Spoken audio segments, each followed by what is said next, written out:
I am live. This is Internal Sadist. This video is going to be about why is she with me?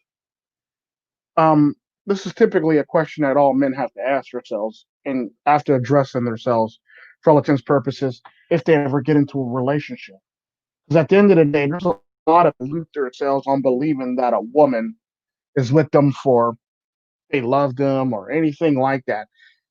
You literally have to ask yourself that question to basically do a spot check on why she's actually with you. Because at the end of the day, what a lot of men fail to realize is a lot of times women are with them for not even a reason that they believe they're with them for. A lot of women are with men for crazy, stupid reasons, crazy reasons, or reasons that are unknown, and men believe that they're with them because you know whatever reason. And the sad part about it makes me laugh at some of the stuff that men say on why a woman is with them versus why a woman's actually with them. Because the sad part about that, something I've noticed is when a woman is with a man, she's not with a man for the very reasons that a man believes she's with him for. And the sad part about that is a lot of men believe that, yeah, and that's typically one of the things right there. Welcome to the stream, America's Deville.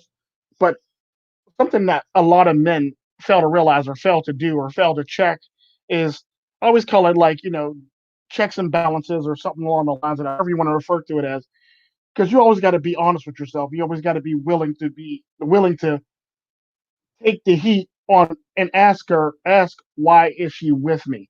And if you can't really ask that question, that's a problem within itself for the reasoning of you're not honest with yourself and it's one of those things where it's like, well, why are you in this relationship? Why is she with you? Why is she around you? Does she really love you? And what is the reason behind her loving you? Because the sad part about that is women, if you, at the end of the day, about 90, I would say 95, 96, I would say 90, I would say about 95 to 97% of women who are around you or with you only love you for what you can do for them. And that's typically how the truth actually works. And it doesn't matter what you got going on. It don't matter how dumb you are. It don't matter how anything about it. A woman's not with you because she loves you. She loves what you can do for her, or pretty much loves what you can do for her. And if you got looks, it's pretty much still she loves what you can do for her. Because at the end of the day, if you look good, it's all about you looking good and her status being elevated because you look good. And everybody's gonna be paying attention to y'all, and she's gonna make all the girls jealous. It's all about what you can do for her. And that's typically what, yeah, I'm gonna say, yeah, about 95 to 98% of women, period, in the Western world, period, that people always get into relationships with and make up excuses for, and stuff along the lines of that. Because at the end of the day, based on the situation you're in, let it be an age gap or her age, or you know, let it be her age, like I said, her age, or what she looks like, what she does, what she doesn't do, what she went to school for, what she didn't go to school for, shit like that. At the end of the day, there's always a reason on why a woman is with you when it comes to 95 to 98% of women, or 19 out of 20. Yeah. Or 19 out of 20 is what he's pretty much, with I got America's DeVille on the math over here. He got 19 out of 20, 19 out of 20 women, in other words, is what he's saying. There's a high chance she's not with you because of, she loves you. She loves what you could do for her, but she's not with you because she loves you. And the sad part about that is what I was saying. A lot of men get wrapped up into this and believing that this woman is with her because it's love. No, it's not love. There's always something behind it. There's always a motive behind why a woman is with you. And the sad part about that, it could be status, it could be money, it could be uh you look handsome, it could be um any of that stuff for all intents and purposes. There's always a visual or an outlying reason on women why a woman's around you. Because, like I said in the last video of a couple of videos ago, she doesn't know you have good D. You can't just determine somebody has good D before you actually test drive the vehicle. So that's one of those things that she actually literally has to try out herself to find out if you actually have good D. So good D doesn't make any sense if you didn't have sex with her before you met her. So you can't say you have it's because I got good D. No, because when she first met you, she didn't know you had good D or not. It's just facts. Um, it's just stuff along the lines of that makes me laugh. And the sad part about that is a lot of men they're in relationships because they got money, and other men they're in relationships because they look handsome. Certain other men is in relationships because of who their family is. Other guys are in relationships because what they do for a living. Other guys are in relationships because who they know. Other guys are in relationships because you know situation or basically a yeah basically a situation or a what's the word I'm looking for? Not situation. No, damn, that word does slip my mind. Um, and there have another guy. Other guys are in relationships because they. What's the word I'm looking for? Damn it! It just slipped my fucking mind again. I was just about to say it, motherfucker. Um, because of an arrangement. That's what I was looking for. Because of an arrangement. And the sad part about that is you got to figure out why you're in a relationship. If you got into a relationship because of something along the lines of that for all intents and purposes. Because there's a lot of men in relationships that don't even know why they're actually in a relationship that believe that she's in love with them. And the sad part about that is she's in love with what you could do for her or what you had going on at the time when she met you. Good example of that is case in point, Cartel Princess. Only reason why, to be honest with you, I would tell you this: the only reason why she's in a relationship with me is because our initial meeting, where we actually never really shook hands or never even met. She was with her girlfriend. I was in Tijuana, and I was shooting a gun. Not going to elaborate. Some of y'all know the whole entire story behind it because I said it in a live stream. But I was firing a gun multiple times, no, without flinching. Let's just put it that way. Um, and typically, I don't know. There was something about that incident, the whole entire incident, that actually made her attracted to me, basically. And she gave me her number. And I remember when I literally still had my gun in my hand. And I remember she literally, tapped me on the shoulder, gave me her number, and like literally rubbed her hands across my chest and over my shoulder, basically, and walked away and smiled. That's simply how that pretty much happened. Like I didn't ask her for a number. I wasn't trying to holler at her. I was merely minding my business, shooting a gun at somebody else. It's like that's typically how that works. But and it's stuff like that where it's like that's what actually attracted her to me. So it's things like that that people don't realize that if you weren't in that situation, would they actually be with you? This is typically things that you got to. It's basically what I say about coworkers at work. The same concept of coworkers at work. If you didn't work with this motherfucker, would y'all even be talking? You see what I'm saying? It's basically the same concept that you have to ask yourself when it comes to women that happen to mysteriously appear in your life. Um, like, don't get me wrong. Now, at the time when that took place, she liked the pistol. She liked the violence and unbridled savagery in broad daylight. But yeah, and the funny thing about that is you have to you have to literally ask yourself, what is it about you, or what it was that actually attracted these people to you? And like I said, you have to apply the coworker thing, where like it's proximity, obviously. If you didn't work with this person, or you didn't know this, if you didn't never meet if you never met this person at work, or you didn't work with this person, would this person actually still talk to you, or would this person still associate with you? And if the answer is no, then 9 times out of 10, it's pure dumb luck. Or it's one of those things where it's like proximity for all intents and purposes. And this is typically what men literally have to ask themselves. This is one of the many questions that men have to ask themselves. when it comes down to it, because this is the baseline question you have to ask yourself. If this didn't happen, would this happen? Pretty much is the baseline question you should always ask yourself as a man. Another question that you have to ask yourself as a man: what was the situation that went on when we met? What was the situation? How did it play out? And how did it progress? And why did it progress that way? And why was she all of a sudden mysteriously there? It's typically what you got to ask yourself. Is another question you got to ask yourself. Typically, like these tend to be things where like where you have to worry about what you're actually doing, being self-conscious of what you're actually doing at the time when you got this woman's attention. Let it be you were pulling out your black card. Let it be you were pulling out your platinum card. Let it be you, she realized what you were drinking at the bar.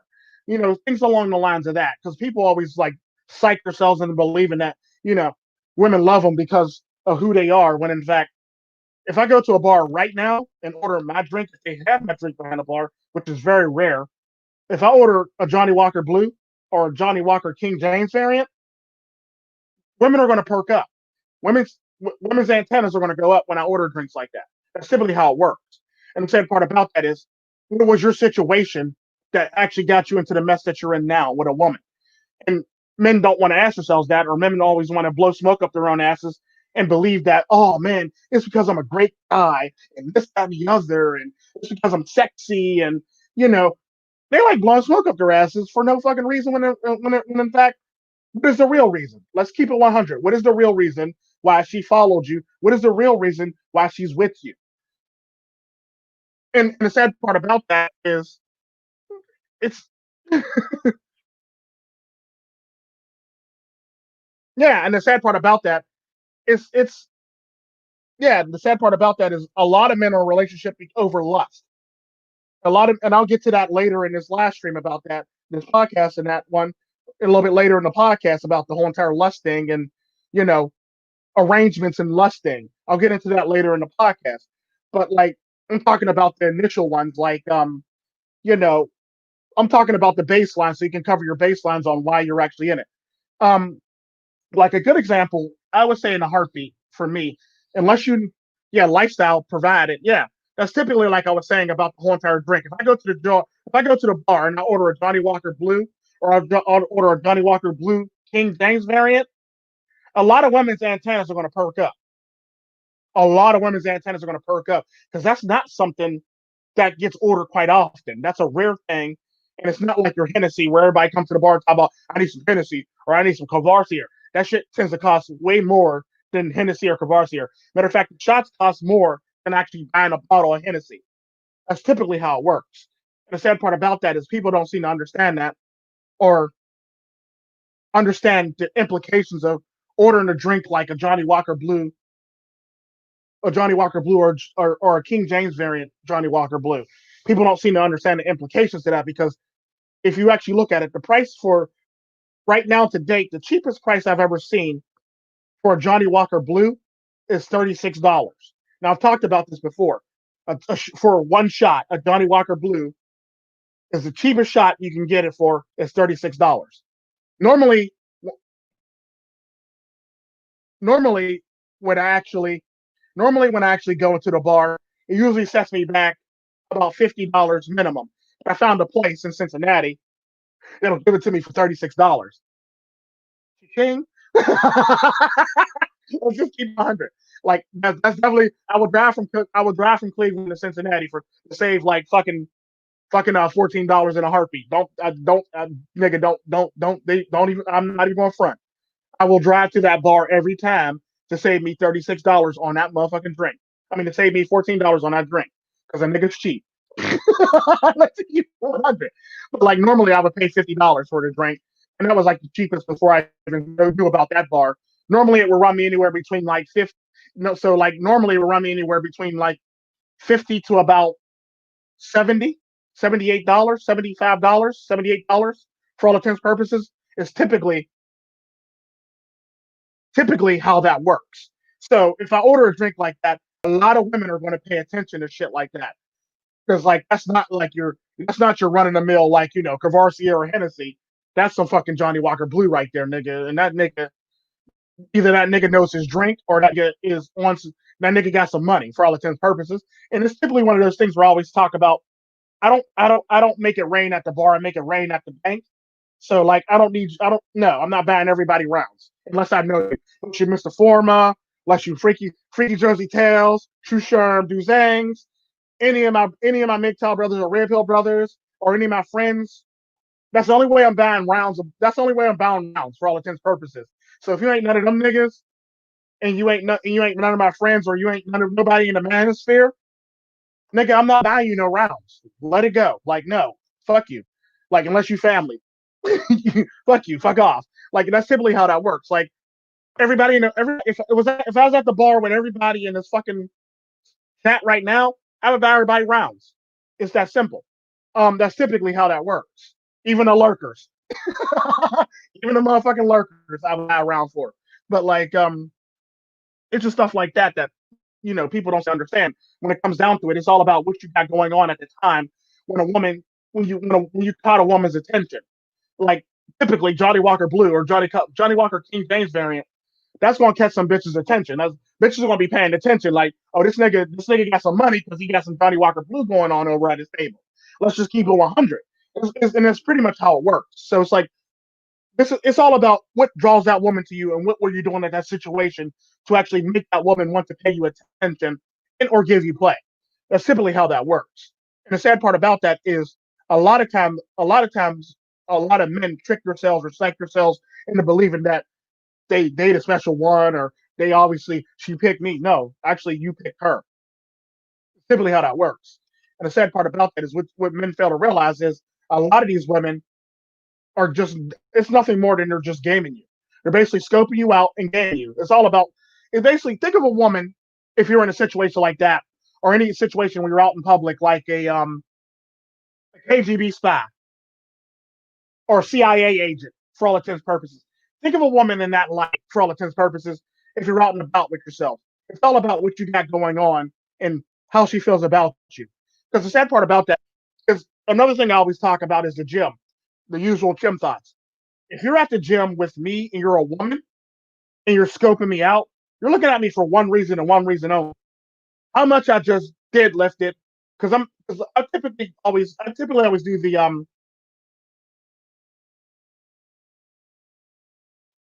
I typically always talk about I typically always talk about like when I'm at the gym, I tend to do I'm a power lifter. Like that's what a lot of people don't know about me.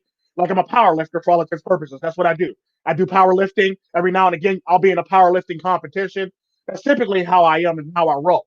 So like I'm built like a power lifter. I'm not built like I'm not built like Tyson Beckford. I can pretty much lift more than Tyson Beckford. I could probably throw a Yuga at Tyson Beckford. Like legit. I'm just keeping it 100. I can throw a fucking Yuga at Shamar Moore if I wanted to.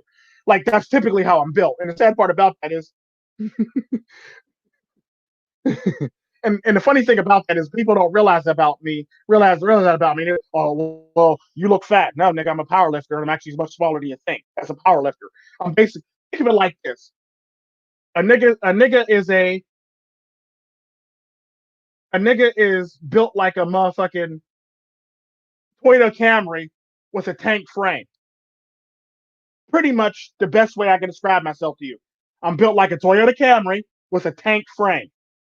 Like think about it like that with the tank armament for all intents and purposes. What I mean, like so think of it like this: I'm a Toyota Camry. I'm a M1 Abrams tank with the Toyota Camry with Toyota Camry clothing.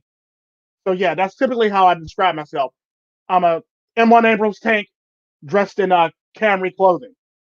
It's pretty much how I always describe myself to people. Um, it's the best way I can describe myself. I got to do research on blue. Also, if you're going to do research on blue Americas, also do research on Johnny Walker Blue King James variant. Also do research on that, pimpin'. You're going to love that stuff. That's some good shit. They also got the swings, but I tend to not really fuck with the swings. Every now and again, I'll fuck with the swings depending on who I'm drinking with. But usually, I'm usually if I'm going to do anything Like if I'm going to do anything close to a swing bottle, it's going to be the Johnny Walker Blue King James variant. Um, let's see. That's when you know your liquors when you know about the swings and the extra shit, the off brand shit, not the off brand shit, but the extra shit that they sell, like swings and shit like that. That's when you know your actual brand that you drink. That's when you know you're a brand drinker, nigga. That's when you know you're a straight brand drinker when it comes to Johnny Walker or your actual brand. When you know the brands like the swings and the hooches and the shit like that. That's when you know. That's when you know you're a connoisseur. Your brand that you drink. That's when you know you're not a one trick pony. But yeah, what do you say about MGTOW in the wind with a heartbeat? Wind gauge. Wind gauge heartbeat sensor MGTOW in the wind. It's screwed.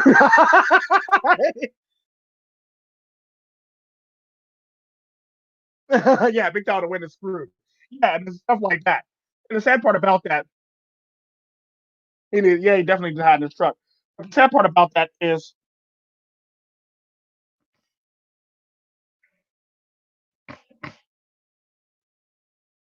what about it? I'm an Apache helicopter. Whose side of the story? You want to get his side of the story? What's up, Lord So? What's up, Aaron Yan? What's up, Americas? What's up, Mr. Forma?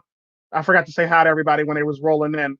But yeah, typically how that works is you'll run into a lot of people, a lot of men who believe that they in love or she in love with them and stuff like that. And it's basically what you had going on at the time that actually caught her interest. It's all it really is. Because like I said, you ain't getting girls. Girls are getting you. That's typically how that works. There's no way in hell as a guy you're getting girls unless you're like, fucking sexy for no fucking reason. And the sad part about that, all those people that are sexy got gluteal chin implants for all intents and purposes to make themselves look that way. It's typically how that works because it looks kind of funny. It looks kind of funny versus because the sad part about something I've noticed about a lot of those guys with gluteal chin implants, they look nothing like the guys in the pictures that all these emo black pillars talk about. All these motherfuckers ran out to get surgery. Your Tom Cruises, your Brad Pitts, and the gluteals actually are the gluteals are much the gluteal chin bones are actually much wider than what they would normally be in the pictures that you show. For the hunter eyes and the and the strong chins. Like they're way wider than the strong chin people. Um and the sad part about those gluteal implants is you have to actually do upkeep on those gluteal implants. Something that you should learn. Because I was talking about this in um MGTOW's knowledge. Last stream about the gluteal implants and any type of implants for all intents and purposes that need upkeep. All those implants need upkeep. Um, but back to the lecture at hand. The thing that a lot of people fail to realize is, like I said, the first question you got to ask yourself is, why is she with me? Second question you got to ask yourself is, what was the situation? Oh no, I'm sorry, I skipped over the second question. The actual first question is, why is she with me? The second question you have to ask yourself is, you have to approach it like it's a coworker. If I wasn't in this proximity of this person, would we still be dating? The third question you got to ask yourself is, what was the situation that had her interested in me in the first damn place? If you can't ask yourself these questions, you got to blow smoke up your ass. Usually, it's because something you did or something that she noticed you doing. For all intents and purposes, is why she caught your attention. Um, and it's one of those things where it's like, if it's not about what you did, it's either your personality or it's either something that you did that extends from your personality that gets her believing that, okay, yeah, he could be a good provider for all intents and purposes. And the sad part about that is there's a fundamental difference between a woman approaching you, giving you her number without you asking, and you asking a woman giving you choosy signals and her asking you for and you asking her for a number. Those are two totally different animals. If a woman gives you her number, there's a large amount of interest in there, and you might want to check into that interest. If you got to ask a woman for her number and she gives you choosy signal, it's the same fucking thing. But the sad part about that is she didn't initiate it, so she has nothing to lose in a situation. Whereas she actually gives you her number, she has a lot more to lose in a whole entire situation. So those are two totally different dynamics at the end of the day. If a woman gives you her number, she's actually invested and there's more for her to lose by putting herself out there. If if you ask a woman, if a woman gives you Susie signals and you ask her for her number, she didn't invest anything in that, and she has nothing to lose. You see what I'm saying? So that's the dynamic and shift between the two. I typically have the women that I get typically always hand me their number. The women you get, you have to actually ask them for their number. Two totally different animals. It's typically how that works. Um, another thing about the whole entire situation that men always psych themselves into believing is, what is their status at this time? What is their status? Money wise, looks wise, uh, you know, looks wise, money wise, status wise, uh, situational wise, and who they knew. So you got to ask yourselves these questions. Now, is this girl talking to me because of my status? Is this girl talking to me because of who I know? Is this girl talking to me because I look good? Is this girl talking to me because of my finances? Or is this girl talking to me because of the car I was driving? That's another question you have to ask yourself. Because a lot of men psych themselves and believing women are with them because they love them. When in fact, it's either money, car, status, who you know, and, you know, the situation that you were in at the time when it took place. It's true. It's sad, but it's true. Like, because a lot of y'all motherfuckers is getting skipped on and don't realize, like, a lot of motherfuckers is getting played, realizing they don't even realize they're actually getting played. And the sad part about that is, what was the situation? One of those situations that you have to ask yourself, reasoning why she's actually with you. And the sad part about that is, I can actually narrow mine down to the fact that I was actually in a gunfight, what actually wasn't actually on the list of things. Because, like, think about that. How many guys are actually meeting a girl in a gunfight? Think about that shit. You might meet a girl at the gym. You might meet a girl, at a racetrack or a bar. But how many niggas actually meet a girl at a gunfight or at a drive-by shooting? Like, how many guys can actually say we fell in love at a drive-by shooting, or I met a girl while firing a gun in the middle of like a shootout? Like, how many guys can actually say that shit? And that's one of those things that you actually, yeah, and that's typically what it is. You got for all intents and purposes. And it's one of those things where that's the and it comes down to it. Yeah, yeah, and that's typically what it is. Like you said, like, you got God before that.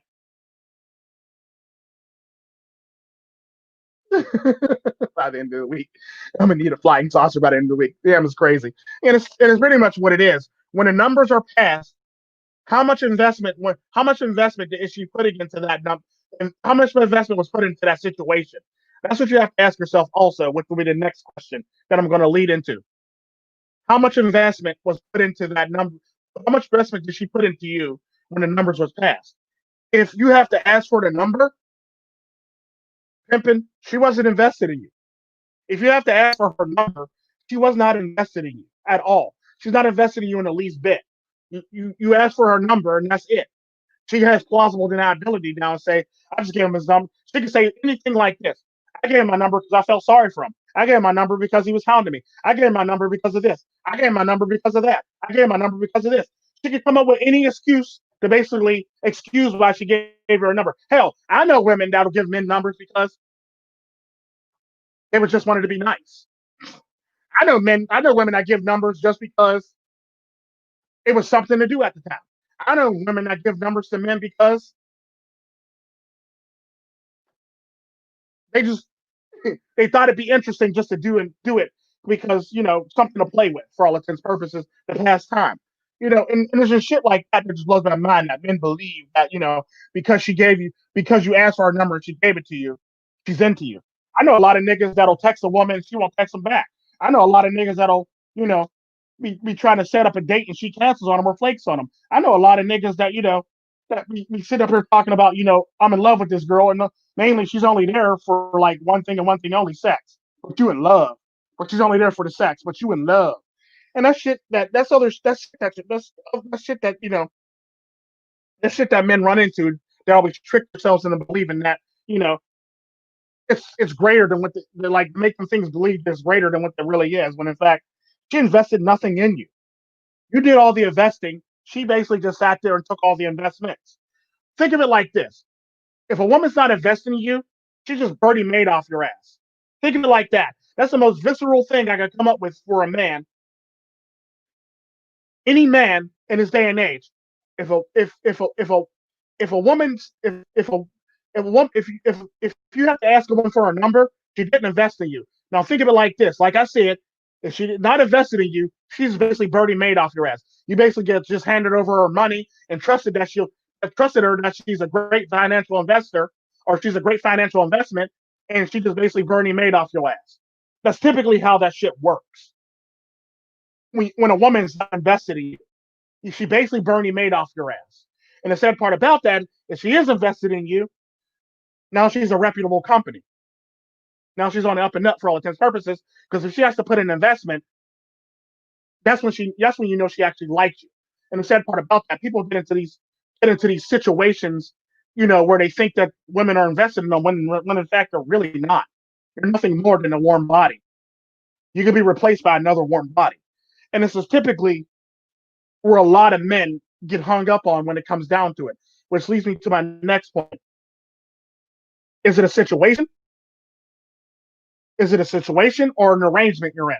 Is it a situation, arrangement, or actual relationship you're in? Those are three totally different things. Three totally different things. A situation, an arrangement, or a relationship. Remember that shit, guys. Remember that fucking shit. What's up, Julio? What's up, Julio? What's up, my nigga? You got to ask yourself for that shit. Is it a situation, an arrangement, or a relationship? There's a fundamental difference between the three. A way fundamental difference between the three. A situation is basically you at the bar, you pull out your black card. Situation. You out somewhere, you pull up in your nice burn. Situation. Uh, you you you you at a charity you at a charity event, you donate the most money. Situation. Um, let's see. You basically know where I'm going with that whole entire situation thing.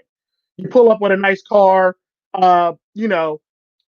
You bat a whole entire bar rounds and shit like that.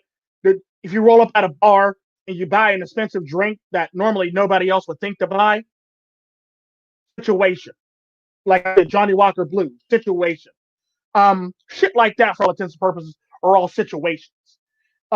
Any type of thing that you get into where you're flexing a little bit or you're peacocking a little bit, even if you don't believe you're peacocking, that's your normal thing. That's a situation because now antennas are up around you because of what you rolled up in, what you just paid, what you just donated, what you're drinking, shit like that. Antennas go up for shit like that for all intents and purposes, and people tend to fake themselves out and believing that, oh, she's with me because I'm hot and I'm sexy and she noticed me. No, she's with you because of a situation. The situation that you just pulled out a black card, the situation on the drink that you actually drink, the situation on, what you just rolled up in, what you just donated. That's your situation for all intents and purposes. So a lot of women see situations like that and want to take advantage of situations like that for all intents and purposes. And yeah, and it's like it is what it is. What's up, Steve Price? I'm sorry if I missed you the last time, Pimpin. I'm probably sorry if I didn't say your name the last time, but it's pretty much it's a situationship. Yeah, that's a good way to put it. It's a situationship. That's pretty much all it is. Sounds like flossing. Well, no, because I look at it like this: 9 times out of 10, if I go to a bar, we're going to have one or the other. They're not always going to have both. So either have to go with the Johnny Walker Blue King James variant or the Johnny Walker Blue, the just a regular Johnny Walker Blue. It's not the fact that I'm flossing; it's the fact that I like what I like. And if it's not there, I'm going to be set and have to settle for something else like lower tier, like Johnny Walker Black. I'm gonna be pissed while I'm drinking this shit, but I'm gonna drink the shit, but I'm gonna be pissed. Don't get me wrong, I like Johnny Walker Black, but I really like my Johnny Walker Blue more. Is the best way I can actually put it to you. I will settle for Johnny Walker Green if they hear Johnny Walker Green in there some damn where. Um, but typically, I like the blues. I like the blues for all intents and purposes. I will settle for green. I'll begrudgingly take black. I'm gonna throw the bar. I'm gonna throw hot ones at you if you just got red. That's pretty much how I feel. I'm gonna pretty much wreck the damn bar if you only got red. That's pretty much how I feel about a lot of that shit. Um, and a lot of people don't seem to understand that or get that about me when it comes down to it. And people get upset and they always want to. I mean, like, no, you could drink this. Well, I got black or I got red. Like, no, nigga, it's not the same. It's not the same, nigga. It's not the same. It's not the same, nigga. Make me wreck this place, nigga. It's not the fucking same. The colors is different. One's darker than the other. The lighter it gets, the better it is, nigga. Come on now. Don't do that to me, nigga. Don't make me have to wreck this shit. Nigga get mad behind that bar. Nigga would get mad if you try to offer me some Johnny Walker Red Top. It's the same. Nah, nigga would throw some shit. Nigga would throw some hot ones at your ass. Put some hot ones in your bartender over some shit like that. Um, it's typically how it works. Like it's just shit like that. I like Canadian Club if I'm at a dive bar. That's like the only way I'll drink Canadian Club is if I'm at a dive bar or at a bar that in Canada. I'll drink Canadian Club. It's typically how that works. If to answer your question, Casual Bachelor.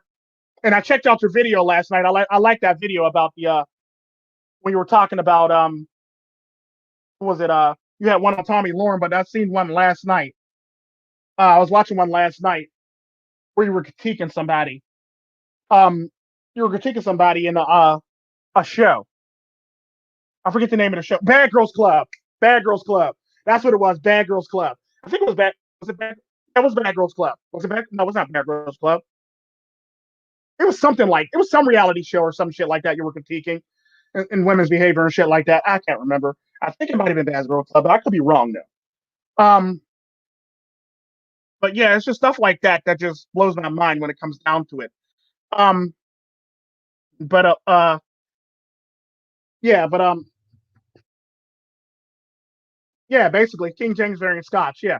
But yeah, it's just stuff like that that just blows my mind when it comes. Yeah, that's pretty much how much it costs. Yeah, it costs $300 a bottle. Yes, you ain't gotta put me on blast like that, Americans. You ain't gotta put me on blast like that, nigga. Damn. You ain't gotta put me on blast like that. I like what I like, okay, man. I like what I like. Try to hate on me, Americans. Try to hate on me. No, but yeah, that is top. That's above top shelf liquor. Shit, go to certain bars. That's like upper shelf liquor and shit like that.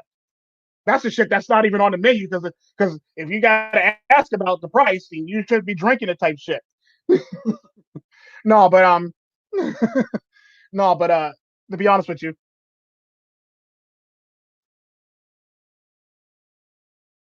um, 12 years, 12 years, 12 years. Be 13 next year.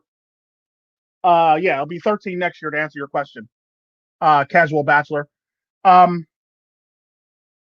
yeah, first it was Robert Stuckey's, now it's this. Well, I'm just being honest. Like, why would I want to buy a cheap ass table? I want a table that can last. I want a table that can outlast my kids. I want a table that can outlast me. I want a table that if I got to power drive a woman on it, I want it to be able to outlast that power driving that I'm about to put on that woman. I'm just keeping it 100. Why the hell?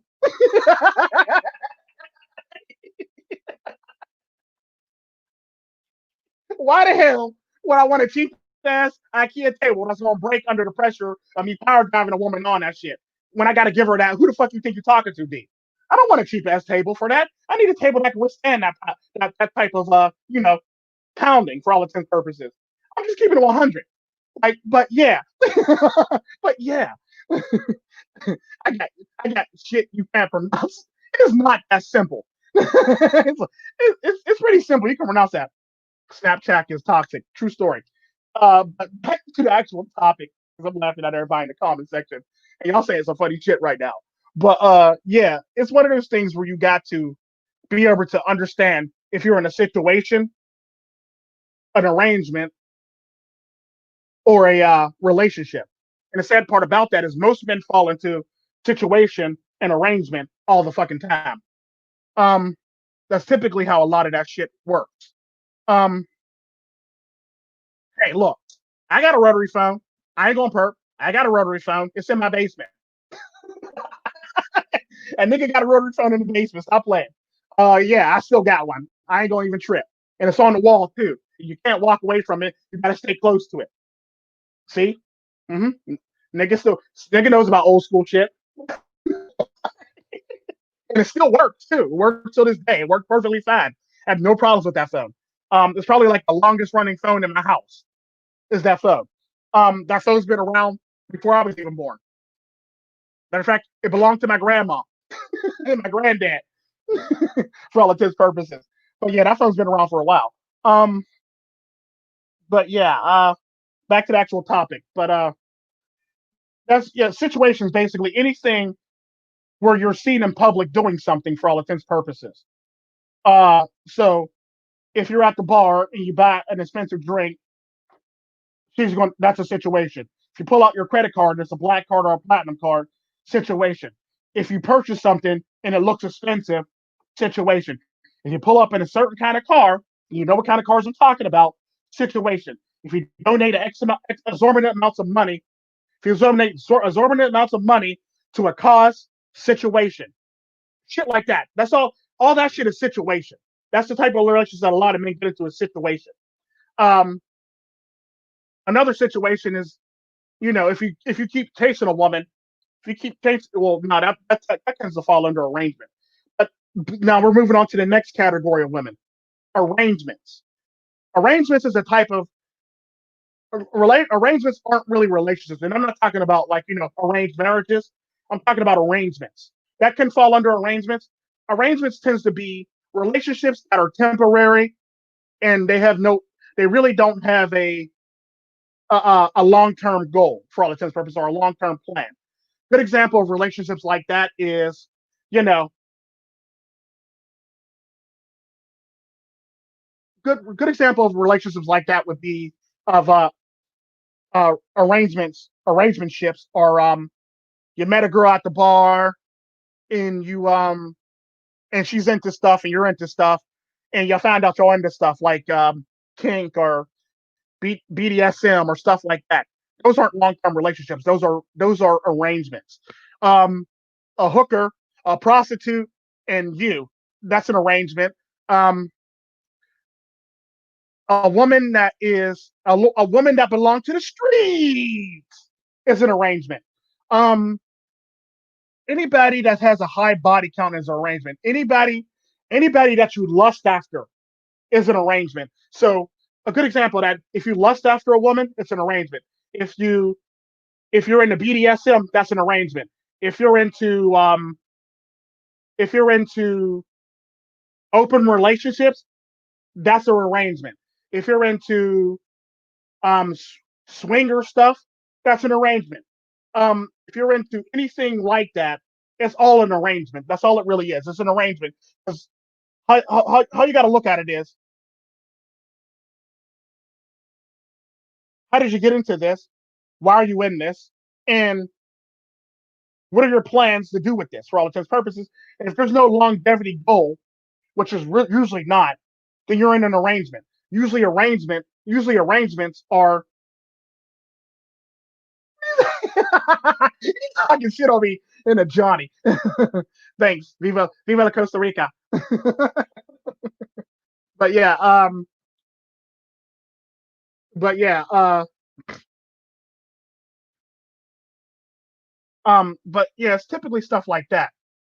Arrangementships basically have no future and goal. It basically is you're doing this for a certain amount of time, then you're probably going to move on.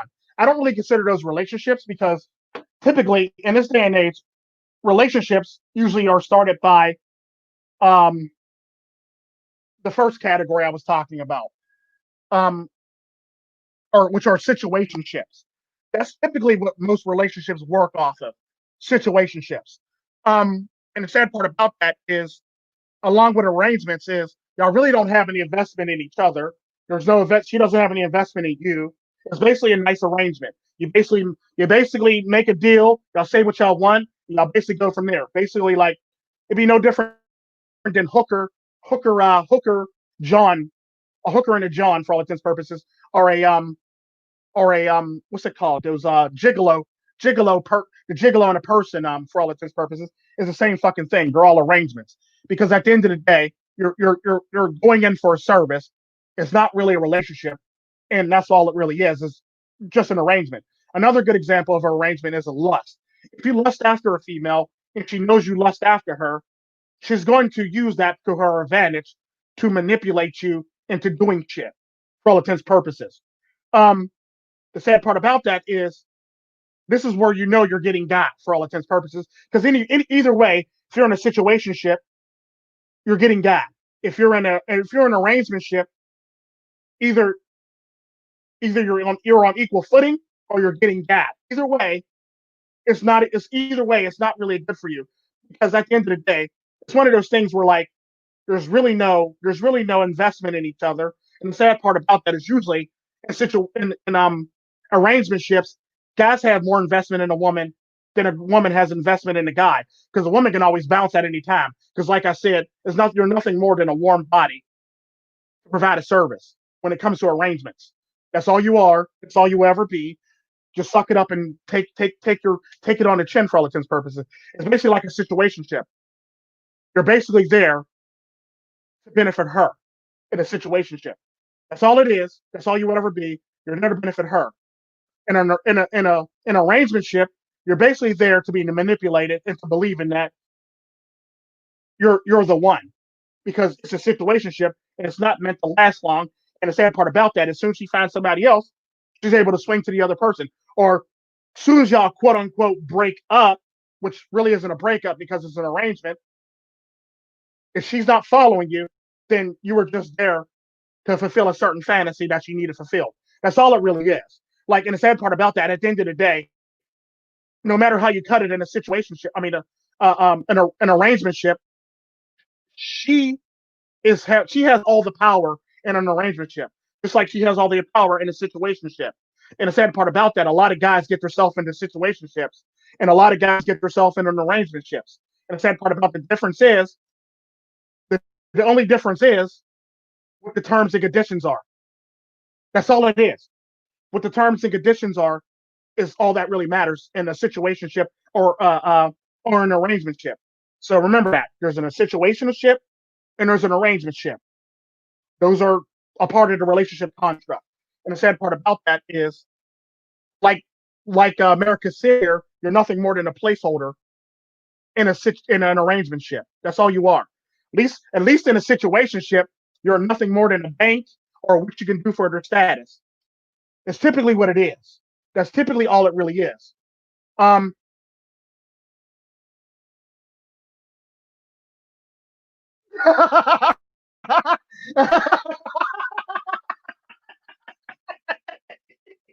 Julio is a mess. Julio is a mess for that shit. I gotta go to the bar to see what they got. I had situations all the time. But yeah, it's all about enjoying yourself first. That's all it really is about when you go to the bar. Don't really give a fuck about the girls sitting around the bar. It's all about you. Be selfish. Be about you. It's typically like the videos that Red Pill Fred did when he went to the steakhouse and he buy himself a motherfucking steak. That's pretty much what it is. You pretty much got to treat yourself. The sad part about that, when I drank that $36 shot, I had me a motherfucking steak. Nigga had a New York strip steak. I ain't gonna perk. So my meal was expensive. The sad part about that, the drink actually costs more than the meal. Let that shit rotate. Let that shit swirl around in your head for a minute. The drink costs more than the meal. There's only one shot, and it costs more than the meal. One shot was more than the meal. I ended up having three shots, but one shot's more than the actual overall cost of the meal that I actually ate. Think about that shit. Let that swirl around in your head for a minute. But yeah, typically, which the sad part about that is a lot of men get themselves into both these situations. Let it be a situationship or an arrangementship. It's pretty much how it works. So a lot of men get themselves into both those situations and they believe that they're in love. Yeah, Red Pill Fred did do it. I said that's what I said. Oh, matter of fact, shout out to Janky Show. Janky Show actually did it too. Janky Show took himself out and he bought himself a steak too. No, he bought himself lobster or something like that.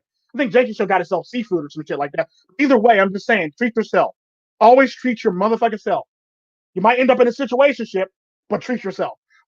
Try your best not to end up in a situationship or an arrangementship. But the sad part about that is, at the end of the day, those are those are those are the relationships that men get into in this day and age. And the sad part about that is, lust is obviously lust. You're lusting after a person, so obviously they can use that to their advantage in an arrangementship. Your love, yeah, that's basically the arrangement right there. That's another form of arrangementship. If you're lust after a woman and she knows you're chasing her and following her, she's going to use that to her advantage to benefit herself. Arrangementship. She's basically using the fact that you got beer goggles for her, or hard ass for her ass, to basically use it against you in her arrangementship. That's pretty much how that works. Um, well, yeah, basically that's pretty much it. Both for Yeah, basically that's pretty much what it is for for a situationship. A situationship. If you're in a situationship with a woman, you're literally nothing more than a dildo. If you're in an arrangementship with a woman, you're nothing more than a dildo and a body pillow. Think of it like that. Or you're basically that torso, the torso that you see in a lot of these that a lot of these uh ethos use, basically when they're having sex with a torso and a dick. Basically, that's basically all you are in an arrangementship for all intents and purposes. You're basically there to fulfill one goal and one goal only, and that's it. That's it. That's all you are. At least with a situation, you actually have more power, because you can always cut the cost, or cut the power to the bank, or cut the power to the what she could get from you. But in an arrangementship, you can't do that shit. You basically already decided, if you fuck up an arrangementship, you fuck up everything for all intents and purposes. Yeah, arrangementships are pretty much dick on demand for all intents and purposes. It's the best way to describe that. um, Tell me your thoughts on arranged marriages. Arranged marriages are only good for the fact that if you break up with somebody, both your families are good. If you want to break up with somebody, both your families are going to be breathing down their fucking neck, talking shit on you, and you're not going to be able to break up. That's the problem with arranged marriages. You're basically locked in for the rest of your fucking life with an arranged marriage. And this is typically why I try to avoid arranged marriages for the most part, even though I know my family themselves my family themselves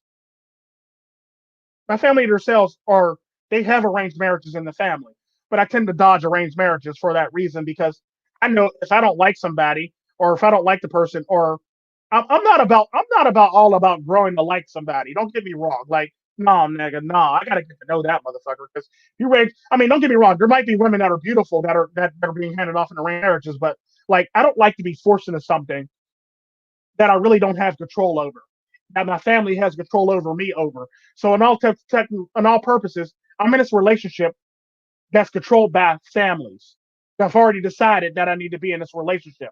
You see what I'm saying? So I have a problem with that, and I have a problem with that for that reason. I don't want to be controlled for any reason. I don't like control. I don't like being controlled. If I'm going to be controlled, I like to be, at least to be an asshole about it first. Like I said, like, you have to throw a nigga in the trunk. Like, I like to have control over the situation, to be an asshole about it, so I can know that I did it my way for all of its purposes, not your way, or not somebody else's way, or not the family's way. And that's typically my problem with arranged marriages. Arranged marriages do tend to last a very long time, which is very ironic for some. Well, then again, it's all about the cultural pressures too that keep those marriages together. So you also got to take that in consideration. Also, at the end of the day, it's all about the cultural pressures, and the implications if y'all start fighting and want to fall out. There's always going to be that family there that's going to spank you in your ass and send you back out there. It's basically, think of arranged marriage like a boxing match. Um, an 18-round boxing match for all intents and purposes. An 18-round boxing match is pretty much what an arranged marriage is. It's basically like, as long as you don't get knocked the fuck out, your corner is basically your corner being your family, families, her family, your family. As long as you're not knocked out, they're going to pretty much, water you up, juice you up, basically grease you up, slap you in your ass, and tell you to get back out there and fight. That's basically what an arranged marriage is, for it all in a nutshell. To basically explain it to you in viscerally, is nothing more than a long ass boxing match that none of y'all can get out of, and nobody wants to go down because your legs won't let you go down, for all intents and purposes. So you're in it for the long haul, for all intents and purposes. It's a pretty much an ongoing boxing match that you can't get your ass out of. Is the best way I can describe it to you. Um, that's the best way I can describe it to you, Julio. Is it's an arranged, it's a long ass boxing match that your families have control over, and they're basically in your ear telling you, "Get him, champ! You're the champ! You can beat this! You got this, champ! You got this!" Think of it like that, for all intents and purposes, arranged marriage. Because your families are benefited off of it more than you're benefiting off of it. Most times, don't get me wrong. If she hot as hell, if she can work it in the bedroom, then your benefit just as much. But 9 times out of 10, no matter how you cut it, the families above you that made this arrangement are probably benefiting way more than what you're benefiting. But you're benefiting the family as a whole. So think of it like as arranged marriage is a business transaction and a long-term boxing match. A long-term business transaction. It'd be like a business acquisition or a business merger. It'll be another way to describe it. So that's typically how you got to look at arranged marriages. Um, and the sad part about that, arranged marriages work quite often because you got social and cultural pressures that surround those that makes it so. That's the reason why long term. That's the reason why long term marriages. I mean, arranged marriages work more often than not, for all intents and purposes. What's up, Gruda Ghost? My brother from the Netherlands over there in the house. But the last relationship you get into is an actual relationship. Um, um, Thanks, I really appreciate that, the Gruda Ghost. Um,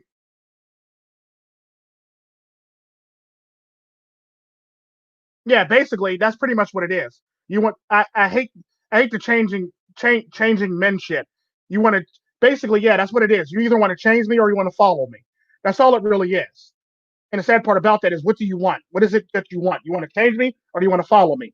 And the sad part about that, if you want to change you, the hell belong to the street.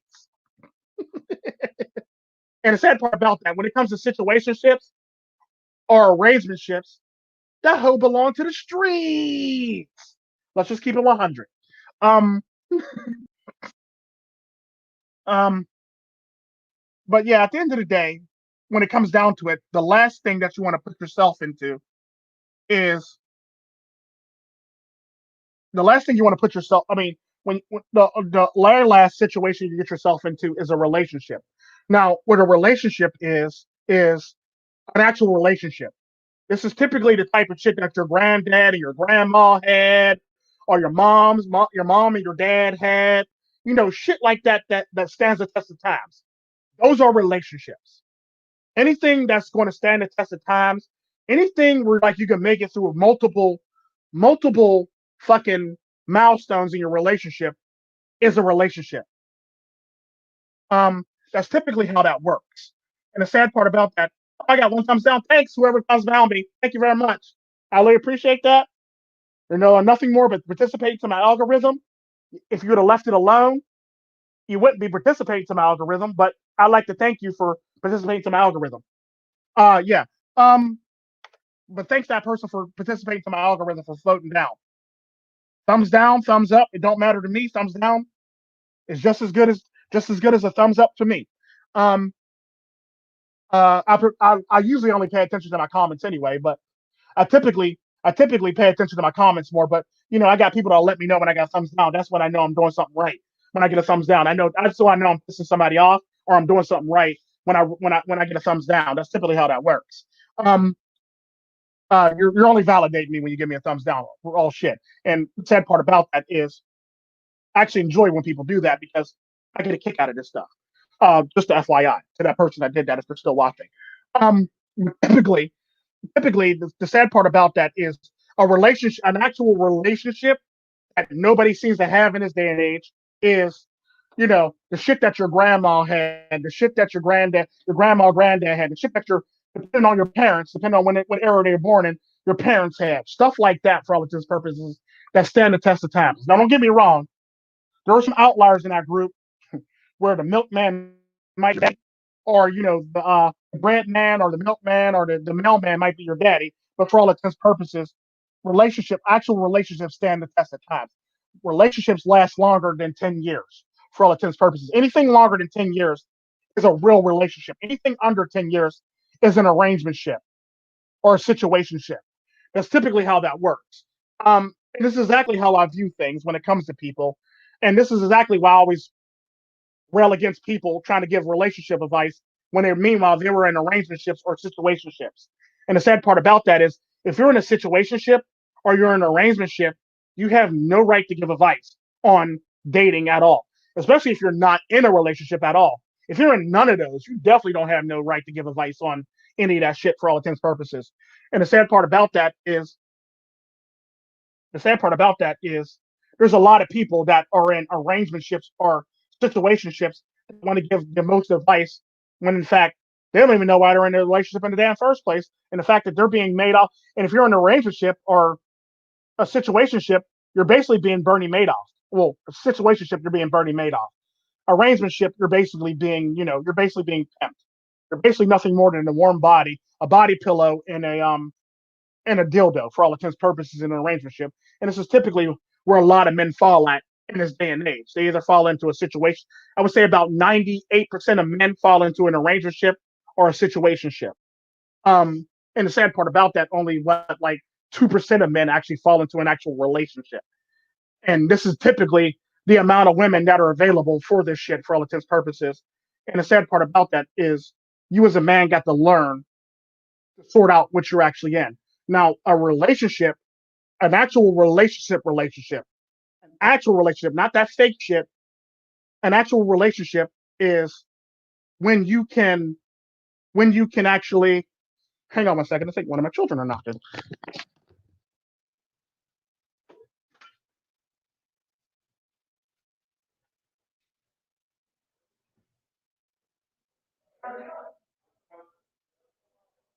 Just water.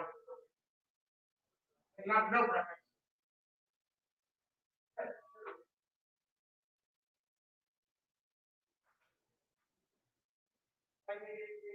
Thank you.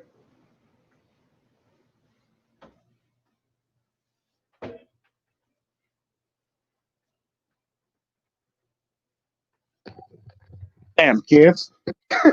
Sorry about that. But typically how that works is in an actual relationship, both parties are invested in it for all intents and purposes. That's what an actual relationship actually is. And people don't seem to get that. Like a relationship is when both parties are invested in each other. That's what a relationship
Okay, let's try this again. Damn, I had a damn malfunction. Shit.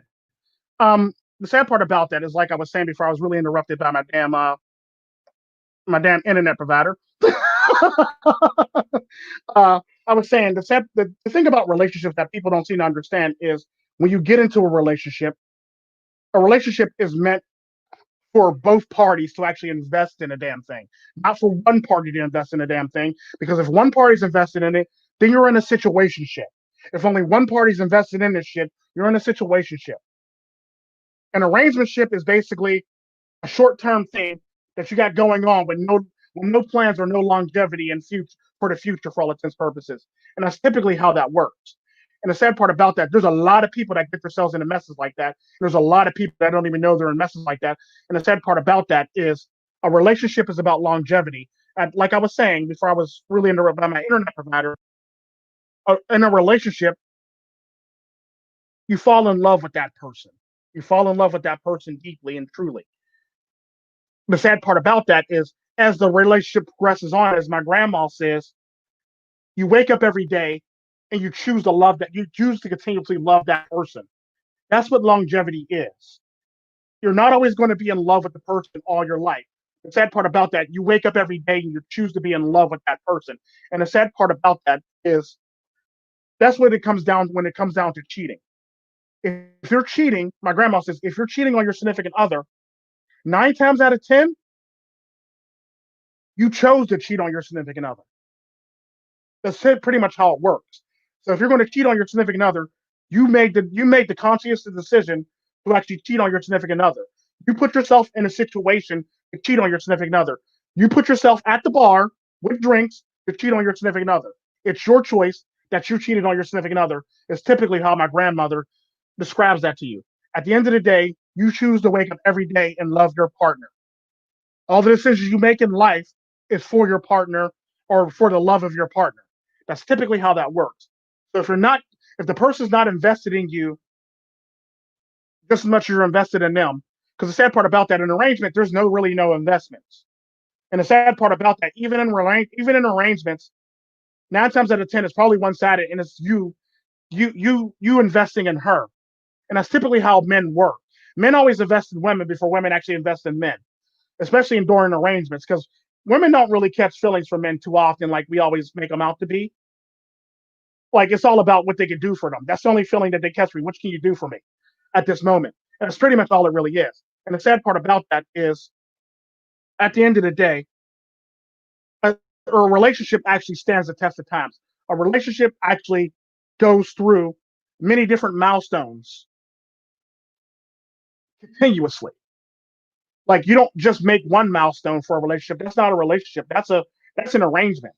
You don't make one milestone for that shit. That's an arrangement. You tend to go through multiple milestones in your relationship to actually make the actual relationship. It's not just one or two. You actually got to go through three, four, five, six, seven, eight, nine, 10, 11, 12. Like hell. I hope to be one day like my grandma, granddad, for all intents and purposes, where they actually reached 60 before he passed away. 60 before he passed away. 60th anniversary before he passed away, which is actually pretty funny. And the sad part about that is, at the end of the day, if the person's not invested in it as much as you're invested in it, then it's not a relationship. It'll never be a relationship. Because the sad part about that is, if you go into if you go into something that you think is a relationship, and a situation is about her, or all she thinks about is herself, or every time she talks about the children, it's her kids, not our kids. You're in a situationship. You're in a situationship or an arrangementship. That's pretty much all it really is. You're in a situationship for all intents and purposes. Because if she talks about herself and her kids, even though it's y'all kids, or her house, or my house, or everything, if everything revolves around her, you're in a situationship. That's all I can say about yourself. That's all you can say about yourself is you're in a situationship. Because the minute you don't really come up, or the minute you're not in photos with that person, you're in a situationship. That's pretty much how it works. And the sad part about that is you could be in some photos, but like, if the bitch is on a trip and you ain't in none of the photos, you paid for that trip, you got to question that heifer. You really do got to question that heifer. Because at the end of the day, In a relationship, the person actually invests in you and actually puts in about the equal amount of time as you do. And the sad part about that is this is what a lot of people always fuck up on. A relationship's either always going to be 50-50 or 45-50. That's typically how that works. You never want a woman to drop below 45.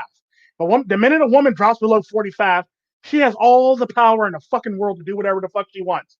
Because that means if she stops dropping below 45,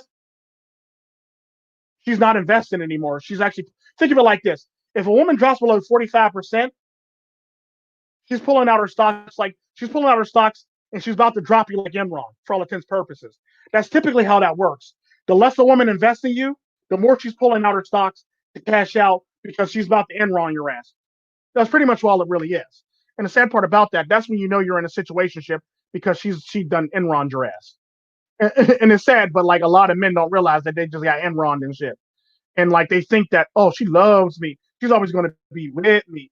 She's this, she's that. No, she's going to Enron your ass because all she thinks about is herself. And every time she talks, it's about her.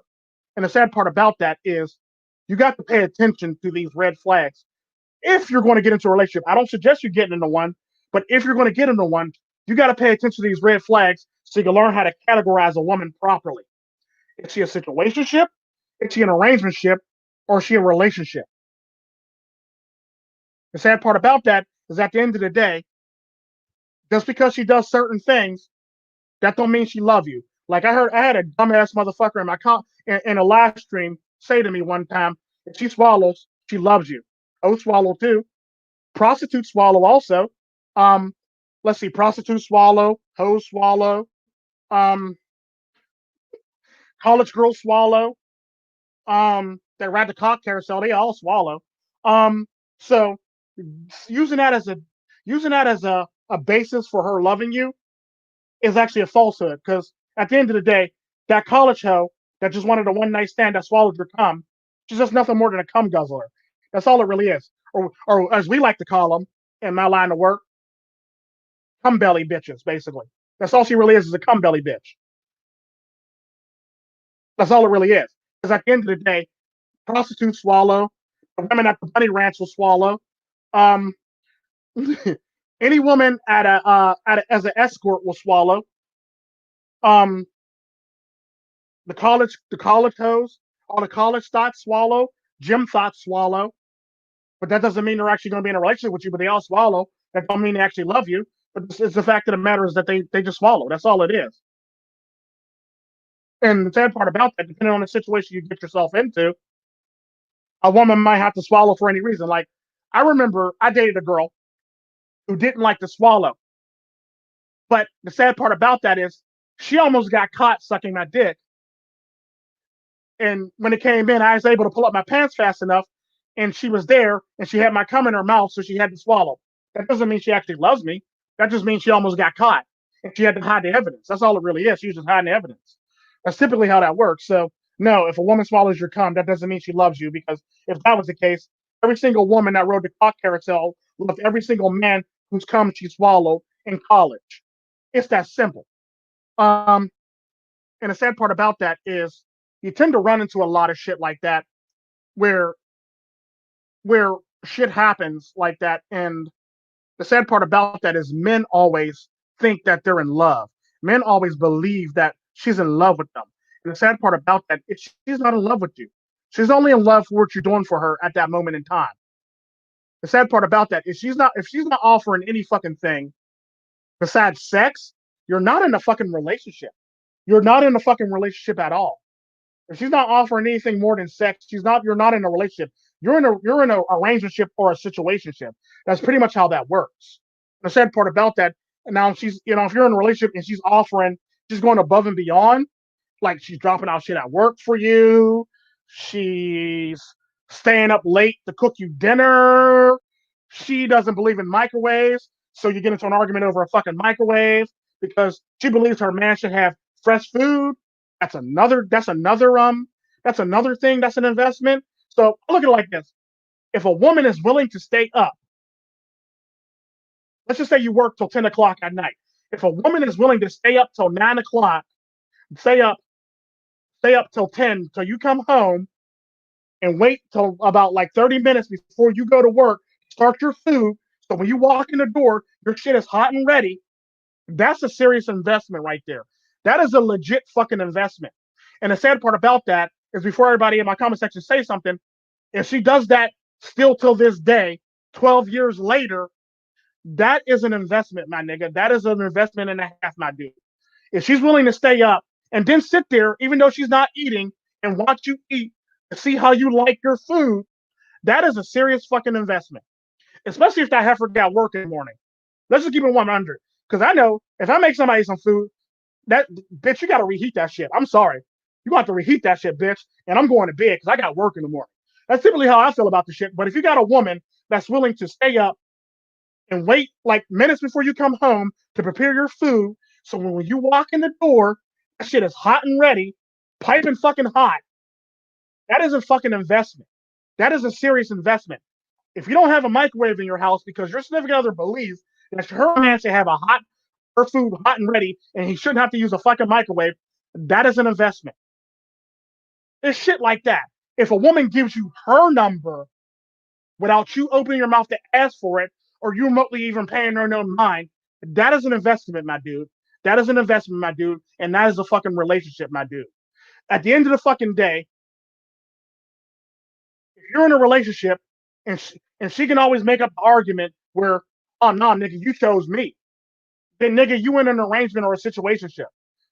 If you in a relationship and you can actually say without a shadow of a doubt, under any circumstances, no matter what the fuck's going on, she chose you, that is a fucking investment, and you're in a relationship. That's typically how this shit works. And the sad part about that, people always try to conflate shit or try to use excuses for why this is this and this is that, when in fact, nigga, you don't got half the shit I got going on. Nigga, you can't even spell half the shit I got going on in my household, nigga. And the sad part about that, the neat thing about mine and theirs is yours lives with you and you're in a situationship or an arrangementship. Maz don't even live with me, and Maz comes to my house to cook me meals. Maz even cleans my house when she's there. Maz does my dishes at my house. Like, think about that shit, nigga. Like, how you got something better than me when Maz comes to my house and be doing housework? Maz is my housekeeper. Maz is my housekeeper and my motherfucking cook. Like, think about that shit. Like, nah, nigga, you went some bullshit and you can't accept the fact that you went some bullshit. And that's typically how I feel about niggas that be in arrangementships or situationships, because they always try to equate my relationship and try to make it sound like my relationship is bad when in fact, motherfucker, she invested in my shit. That's the least I can say about your shit going on over there. And the sad part about that is, what you can't do is sit up here and try to compare your relationship to mine when you don't even have a quarter of the shit that I got going on in my relationship. Like, nigga, you probably still got to heat up your food. Matter of fact, you probably got to make your own fucking food. Hell, every time I wake up, my food's made for me, nigga. I barely have to lift the fucking finger. Motherfuckers come to my house and make me food. Like, think about that shit. I never have to lift a finger to do anything in my fucking house. Nigga, I just be minding my business. Half the time I be minding my business. I be in live streams and I be having plates brought to me and shit. Like, think about that shit. Nigga get plates brought to him in the middle of live streams. Really, nigga? You would never be close to me as far as relationship, nigga, because you in an arrangementship. That's typically how that works. You in an arrangementship. You would never, ever, ever, ever be close to me in a relationship.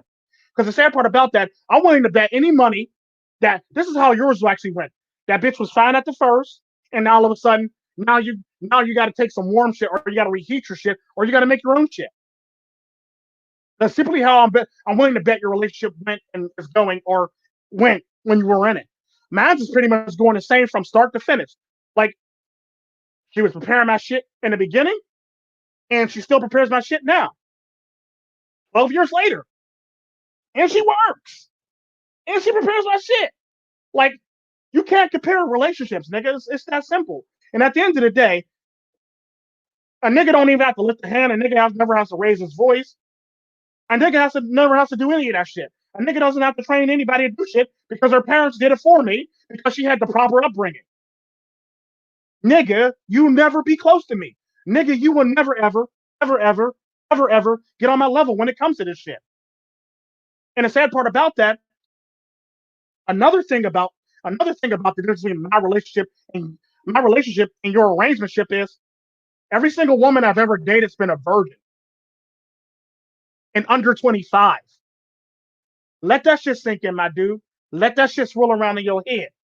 You date washed up bitches. It's that simple. Let's just keep it 100. You date washed up bitches. It is what it is. And the sad part about that, you be trying, oh, I got these bad bitches. That bitch is 30. That bitch is in her late 20s and early 30s. Come on now, nigga. Get your ass out of here with that bullshit. You ain't doing shit. You'll never be like me, nigga. You'll always be beneath me. At the end of the day, you can't even be second to me because you'll never even come close second. Nigga, you in like 10th to me. Matter of fact, you don't even fucking rank, nigga. You just in the hundreds.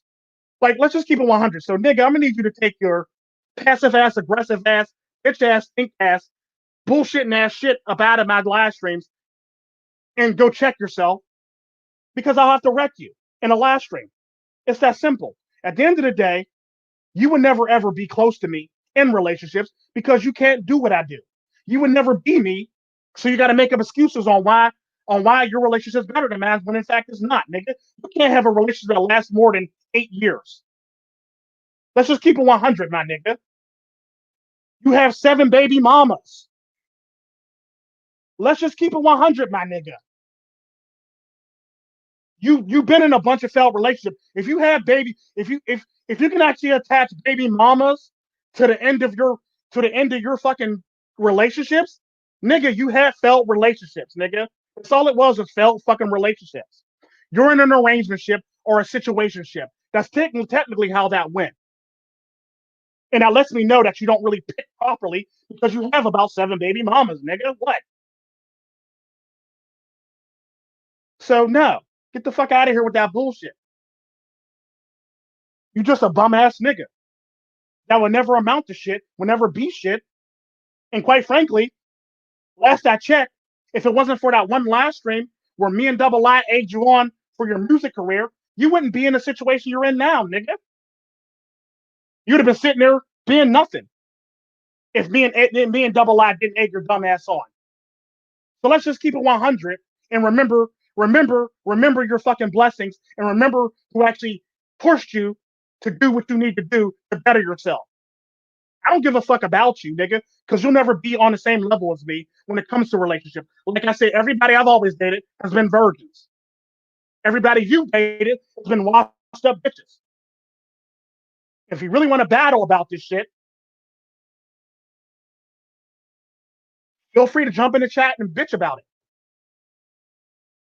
It's that simple.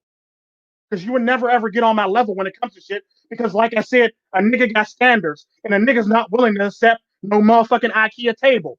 If you can't, if a bitch can't be, if a bitch is an IKEA table, best believe I'm taking that bitch back, and I'm going to Robert Stuckey's, nigga, to get me a proper table. Because at the end of the fucking day, I like quality over quantity. If that bitch ain't quality, that bitch ain't getting the fuck in.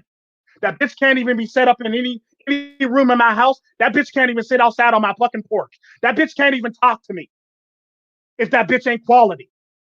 That's typically how I feel about that type of shit. Because a nigga got standards. A nigga might be from a third world country, but a nigga got standards. It's that fucking simple. Just because you lack standards, just because you'll date any fucking thing, just because you date washed up bitches, you can never compare yourself to me, nigga. You would never be on the same level as me. You can't even end a conversation without saying baby mamas. Nigga, I don't have any baby mamas. Nigga, you have multiple baby mamas. Like, think about that shit. Nigga, we ain't in the same league. Nigga, I'm out of your fucking league. Nigga, we ain't even on the same fucking planet. Let's just keep it 100. And it's shit like this that blows my mind when it comes to dumbass fuckers that always want to surround you and try to prop yourselves up and make yourselves better than what they really are. Nigga, you's a flimsy ass nigga that wasn't doing shit when we met you. The sad part about that is me and Double I had to tell you that you might want to pursue that thing and make it your hobby. No, nigga, I need to do other things. I need to do on this other shit. The sad part about that is you didn't listen to her asses. You wouldn't have got that music contract career. Let's just keep it 100, nigga. If I didn't suggest that in a fucking live stream like I did, your ass would be sitting there doing nothing with your fucking life. Because you wouldn't have got that record deal because you would have dropped everything you were doing in your hobby, in your dreams, just to do stupid shit.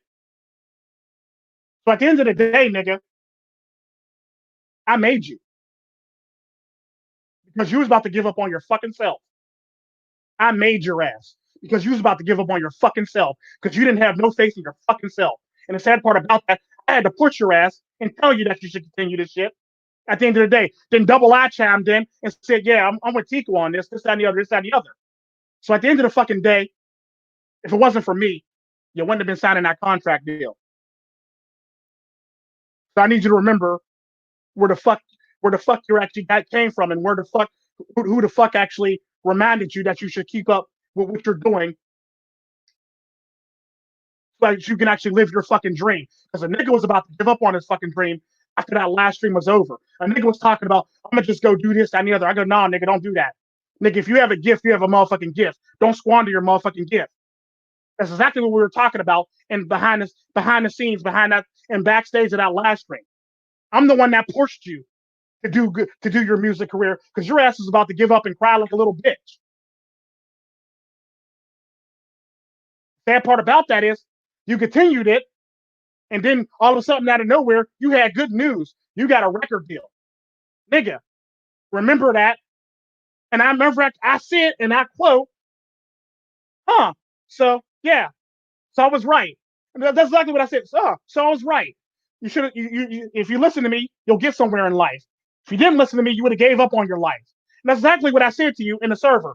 Like, oh, so you got a record deal. That's good. Good join. So I was right. And that's technically what I said to that nigga. I was right. And the sad part about that is, nigga, no. Nigga, no. If it wasn't for me, you wouldn't even be doing the shit you're doing. If it wasn't for me pushing your ass to do the shit or egging you on or telling you that you should do this shit or keep on doing this shit and keep on the grind, you wouldn't be doing this shit. You would have gave up on this shit a long time ago. Let's just keep it 100, nigga. I'm right, you're wrong. End of fucking story. Grow up and stop bitching like a little bitch. But that's enough of my time. Y'all be blessed. Y'all have a good one. Y'all keep on y'all grind. Improve yourselves. Better yourselves. Always do better by your fucking selves. And never give up your motherfucking hobbies or your motherfucking dreams. Because the minute you do that, you ain't shit no more. You's an ain't shit nigga the minute you give up on your fucking dreams and all your fucking hobbies. Never give up on your dreams. Never give up on your hobbies. And never give up your fucking friends.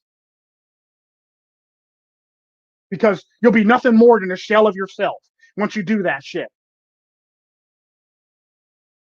That's my advice to you if you're going to go out there and be in a relationship. That's my advice to you if you're going to be in a relationship or not. Don't give up none of that shit at all.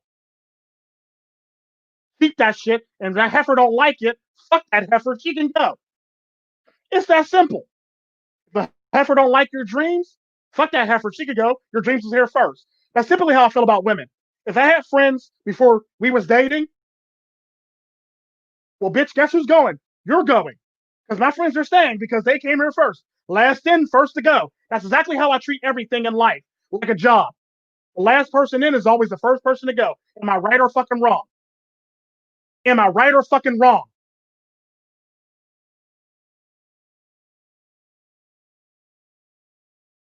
That's exactly how your job treats shit.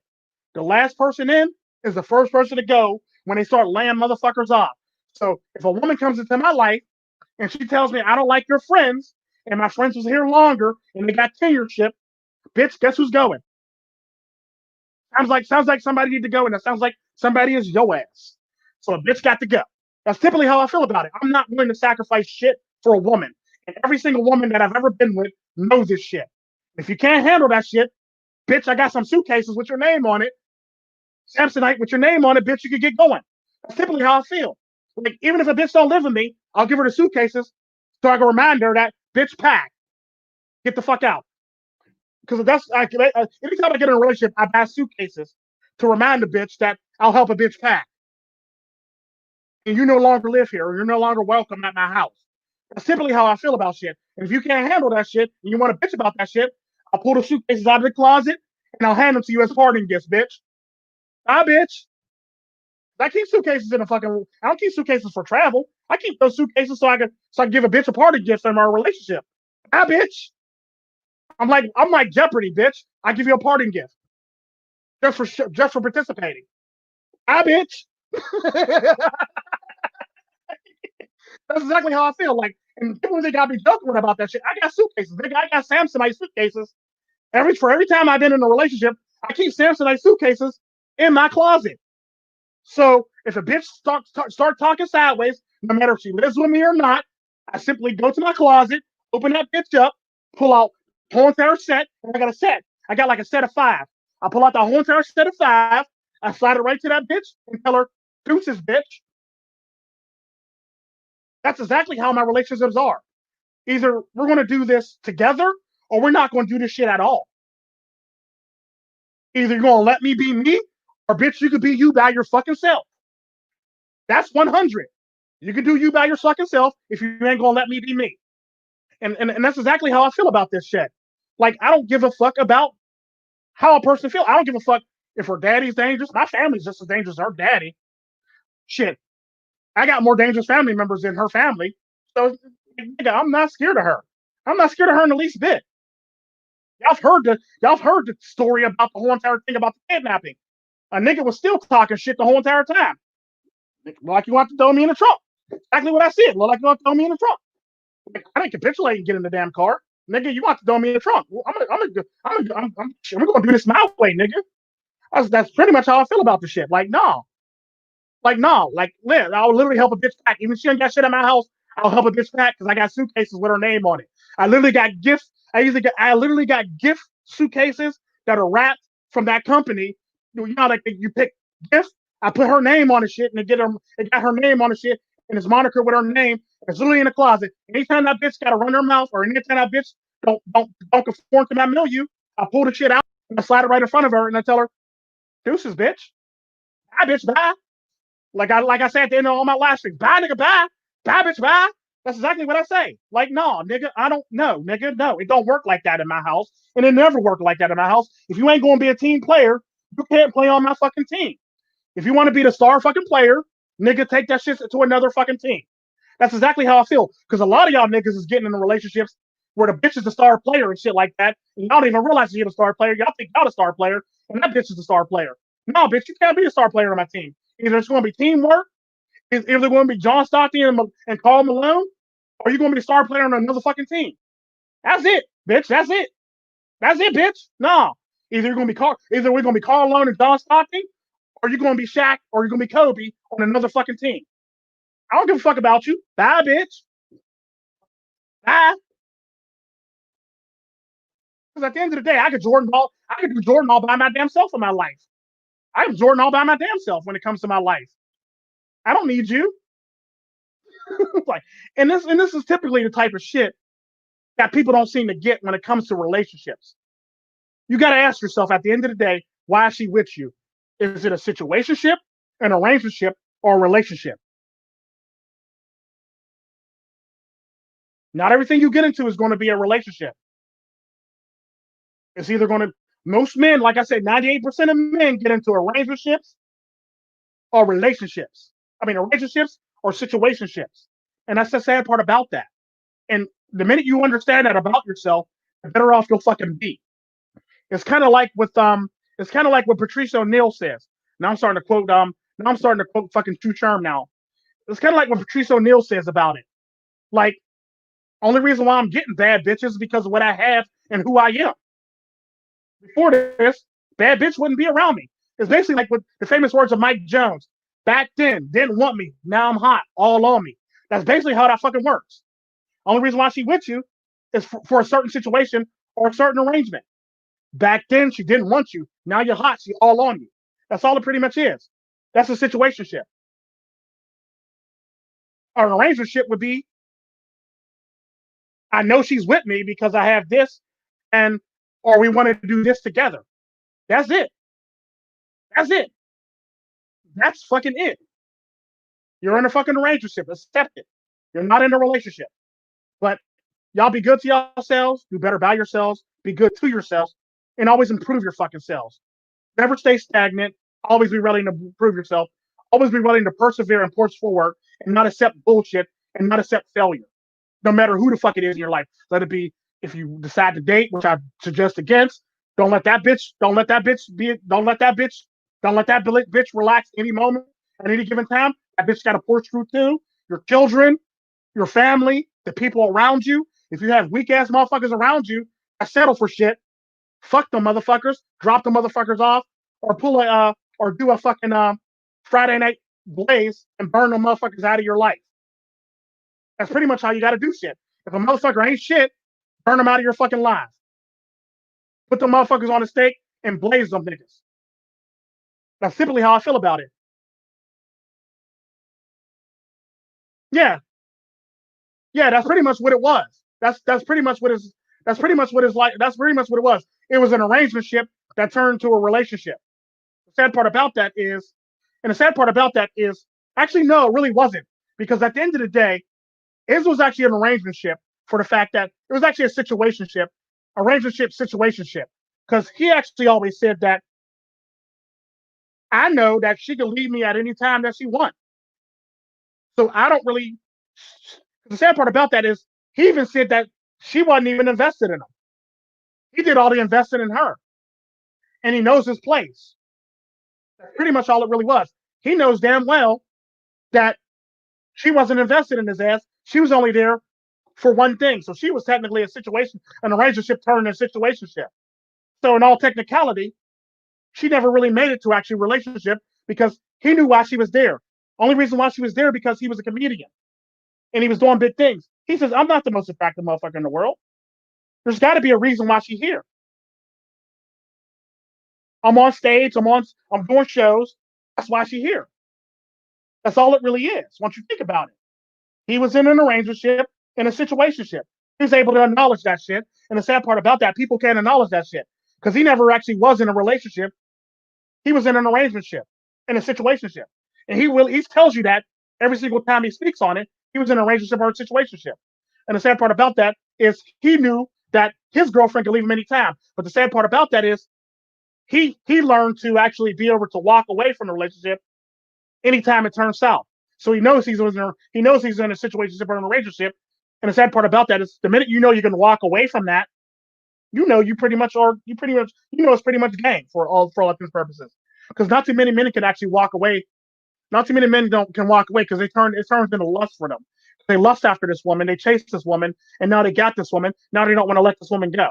So now you're hurt when she's walking away, and you're not. That's typically how women can walk away so quickly. I look at it like this: if you could break up with a woman and she don't even open her mouth to say no, not even a fake no, like at least unenthusiastic no, like oh no, please don't, no, please don't. You're not in a fucking relationship and you never were. That's typically how that shit works. But at the end of the day, it is what it is. Know your position in life. Know what your situation that you're in. Assess it properly, and actually be able to do it properly.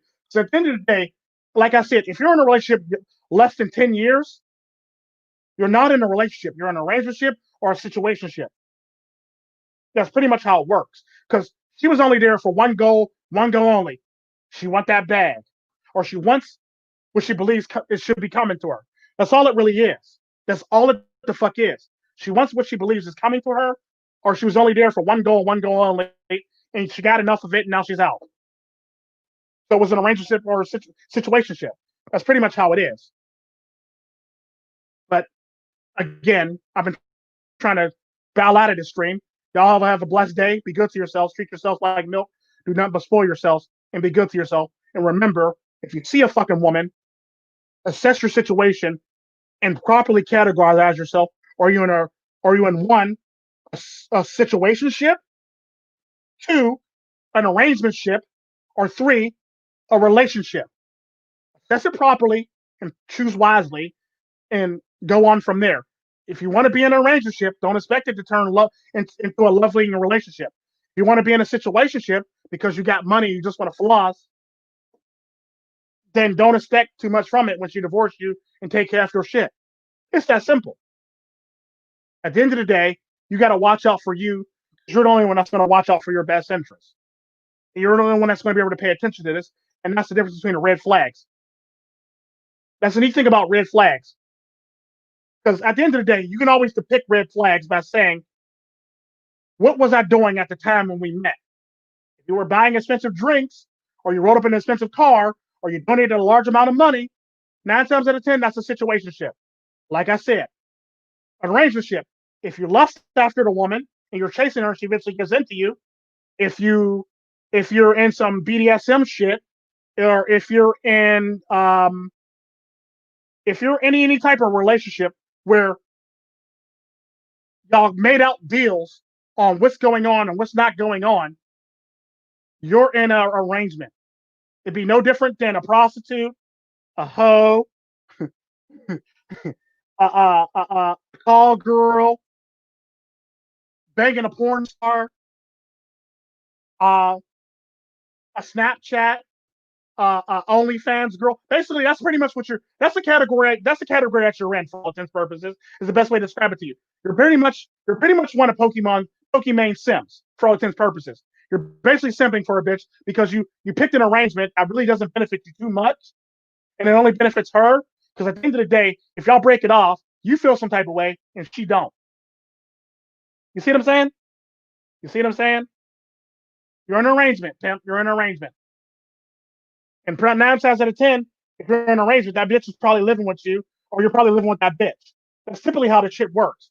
Because anytime you have to move out of somebody's house, or you have to move somebody out of your house, you done fucked up already. You done really fucked the fuck up.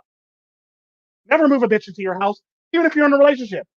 Bitch, you can have your house, I have my house. You handle your bills, I handle my bills. That's pretty much how I feel about relationships in this day and age. Bitch, you stay at your house. Don't even bring your toothbrush to my fucking house. Okay, you can bring your toothbrush, but you gotta take that shit with you when you go. Like, that's exactly how I feel. And no clothes unless you're to change the clothes and take your ass back home.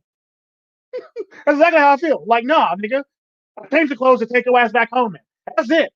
Don't be bringing your shit. Don't be cluttering my counters. Don't be cluttering my dresser. I better not see your shit on any of my shit. And it better leave with you. That's exactly how I like it. But I gotta get the hell up out of here because I'm holding a hostage. Y'all be good and be blessed. Bye, niggas. Bye.